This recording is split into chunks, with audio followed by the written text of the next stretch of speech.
तत्काल फल प्राप्ति के लिए किस भगवान की पूजा करें और क्यों। दोस्तों, आज मैं आपको इस वीडियो के माध्यम से पूरी जानकारी देने की कोशिश करूंगा। आप सभी दोस्तों को मेरा नमस्कार। आपका स्वागत है मेरे YouTube चैनल भव यात्रा 2025 पर। दोस्तों, आज हम जानेंगे कि जीवन में त्वरित अर्थात बहुत जल्दी परिणाम चाहिए, जैसे नौकरी चाहिए, सफलता चाहिए, अच्छा स्वास्थ्य हो, जो इच्छाएं उनकी पूर्ति हो, तो किस देवी या किस देवता की पूजा करें जो सबसे प्रभावी हो और जिसका परिणाम सबसे जल्दी मिले। तो दोस्तों, इसके लिए चलते हैं एक एक करके। दोस्तों, हिंदू धर्म में अलग अलग देवी देवता हैं जिनकी अलग अलग ऊर्जा है, उनका अलग ध्यान केंद्र है और कुछ मामलों में प्रकृति भी जो इनका फल देती है वो अलग है। तो तत्काल फल प्राप्ति के लिए हम देवी देवताओं की पूजा करते हैं और इनमें सिद्ध और सरल विकल्प हैं। सबसे पहला है हनुमान जी, जिनको संकट मोचन या शीघ्र सफलता देने वाले या रक्षा करने वाला भी कहा जाता है। दोस्तों, क्यों कहा जाता है? असल में हनुमान जी को कहा जाता है कि ये भक्त को भय और बाधा से तुरंत मुक्त कर देते हैं। उनकी भक्ति से मनोबल बढ़ता है, डर दूर होता है, कार्य में ऊर्जा आती है और सफलता फिर मिलती ही मिलती है। बस इसके लिए आपको क्या करना है, सुबह उठिए, स्नान कीजिए, शुद्ध हो जाइए और एक आसन लगाइए, सामने एक दीपक जलाइए, आगे बैठ जाइए दीपक के और 108 बार, और अगर आपके पास में वक्त है तो 1008 बार बोलिए ओम हनुमते नमः। ये महामंत्र है, इस मंत्र का जाप कीजिए। अगर आपको विशेष उपाय करना है तो आप मंगलवार या शनिवार को हनुमान जी के मंदिर में जाकर वहाँ पे लाल फूल, सिंदूर, मौली चढ़ाइए, वहाँ पे बैठ करके इस मंत्र का जाप कीजिए। जरूर आपको सफलता मिलेगी। क्यों मिलेगी? क्योंकि हनुमान जी की पूजा से मानसिक अवरोध घटते हैं, कार्य में स्पष्टता आती है और फिर ये कार्य होना ही होना है। आगे चलिए।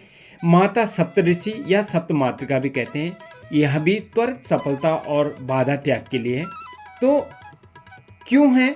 क्योंकि माता की शक्ति जीवन के सभी क्षेत्रों को तुरंत प्रभावित करती है। इससे मनोबल बढ़ता है, सुरक्षा बढ़ती है, परिवार में प्रसन्नता आती है, धन की वृद्धि होती है। लेकिन इसके लिए छोटा सा उपाय है, एक मंत्र है माँ का, ओम ऐं ह्रीं क्लीं चामुंडाय विच्चे। ओम ऐं ह्रीं क्लीं चामुंडाय विच्चे। देखो, मंत्रों का दोस्तों जो बोलना होता है, जो करना होता है, कम से कम 108 बार, जो माला भी होती है 108 बार या 1008 बार। बाकी इससे जितना ज़्यादा करते हैं उतना प्रभावशाली होता है, उतनी इच्छा पूर्ति जल्दी होती है। कब करना चाहिए? मंगलवार को, शुक्रवार या नवरात्रि के दौरान, क्योंकि ये माता के दिन होते हैं और ये प्रभावशाली दिन होते हैं। क्योंकि कहते हैं, हमारे वेदों में, ग्रंथों में भी लिखा है कि माता उस दौरान आसपास ही विचरण करती है। वही उपाय है, दीप जलाइए, सामने बैठिए, माँ को लड्डुओं का भोग लगाइए, दूध अर्पित कीजिए, दीप जलाइए और इस मंत्र का उच्चारण कीजिए। आपको सफलता मिलेगी ही मिलेगी। भगवान गणेश जी, भगवान गणेश जी को कोई भी शुभ कार्य है तो आप देखते होंगे प्रथम पूज्य हैं, विघ्नहर्ता हैं, अर्थात बाधाएं दूर करते हैं। और एक छोटा सा मंत्र, ओम गं गणपतये नमः। भगवान गणेश जी की मूर्ति के सामने बैठ करके आप इस मंत्र को गुनगुनाइए, शांतिपूर्वक, बिना किसी दिमाग में कोई और चीज़ लाए इस मंत्र का गुणगान कीजिए। वही कम से कम 108 बार तो आपको करना ही पड़ेगा। ओम गं गणपतये नमः। रोज़ बैठिए सुबह के समय और साथ में गणपति जी को हल्दी, कुमकुम और दूर्वा चढ़ाइए, ज़्यादा असरदार होता है। आपको आपके जो नए कार्य हैं उनमें जल्दी सफलता मिलेगी। रुके हुए कार्य आपके सफल होंगे, उसमें से विघ्न बाधा दूर हट जाएगी। आगे काशी विश्वनाथ जी या यंत्री प्रेरित लक्ष्मी जी त्वरित संपत्ति और समृद्धि के लिए है। क्यों है? क्योंकि माता लक्ष्मी और भगवान शिव की जो ऊर्जा है वह धन तथा स्थिरता को जल्दी प्रकट करती है। आप उत्तर दिशा में बैठकर सामने दीपक जलाइए, प्रभु को सफ़ेद चावल और मसूर की दाल अर्पित कीजिए और साथ में ओम श्री महालक्ष्मी नमः इसका 108 बार जप कीजिए, रोज़ कीजिए। कहते हैं कि संध्या का समय अच्छा माना जाता है माँ के लिए। दोस्तों, जितने भी हमारे देवी देवता हैं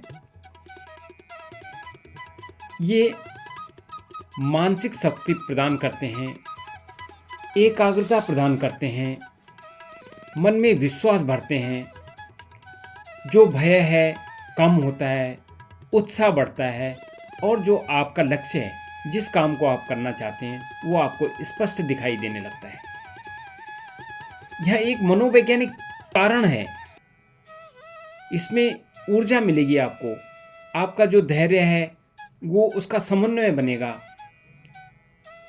आप किसी भी भगवान को मानिए, कोई ज़रूरी नहीं है जो मैंने भगवान कहे हैं उन्हीं को आपने करना है। आप जिस भी भगवान को मानते हैं, आप प्रभु श्री राम को मानते हैं, आप प्रभु श्री कृष्ण को मानते हैं, आप भगवान विष्णु को मानते हैं, भगवान शंकर को मानते हैं, महादेव जी को मानते हैं, माता को मानते हैं, जिसको भी मानते हैं तो आप उनके मंत्र हैं गणपति जी महाराज का ओम गंग गणपते नमः, माता का ओम महालक्ष्मी नमः। इसी प्रकार भगवान शिव का ओम नमः शिवाय या महामंत्र है ओम त्र्यंबकम यजामहे सुगंधिम पुष्टिवर्धनम उर्वारुकमेव वंदनान् मृत्योर्मुक्षीयमामृतात्। इसी प्रकार प्रभु श्री राम और भगवान कृष्ण के लिए हरे राम राम राम हरे हरे, हरे कृष्ण कृष्ण कृष्ण हरे हरे। इसी प्रकार माता के भी अन्य मंत्र भी हैं। या देवी सर्वभूतेषु विद्यारूपेण संस्थिता नमस्तस्यै नमस्तस्यै नमस्तस्यै नमो नमः। बस प्रभु का सुमिरन करना है एकांत होकर के, निश्चिंत होकर के, और सबसे बड़ी चीज़ श्रद्धा जरूर होनी चाहिए।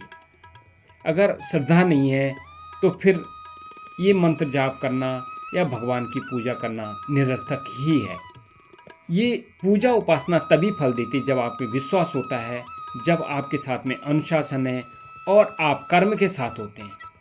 आप किसी भी देवी देवता को माने, जिस पे आपकी श्रद्धा है, जिस पे आपका विश्वास है, आपकी जरूर जो भी मनोकामनाएं जरूर पूर्ण होगी।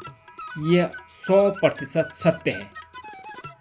कुछ मंत्र हैं जो आपको एकाग्रचित करते हैं, कुछ मंत्र हैं जो आपको ताकत देते हैं, कुछ मंत्र ऐसे हैं जो आपको आगे बढ़ने के लिए प्रेरित करते हैं। तो दोस्तों, मेरा ये जो वीडियो था कि कैसे हम सफल हों उस पर, तो आपको यदि पसंद आया हो तो इस मेरे वीडियो को लाइक कीजिए, शेयर कीजिए और सब्सक्राइब कीजिए। और साथ में भव यात्रा 2025 के साथ अपने आध्यात्मिक सफ़र को आगे बढ़ाते रहें। आपको इसी प्रकार की धार्मिक जानकारियाँ मिलती रहेंगी। इसी के साथ में ओम नमो भगवते वासुदेवाय।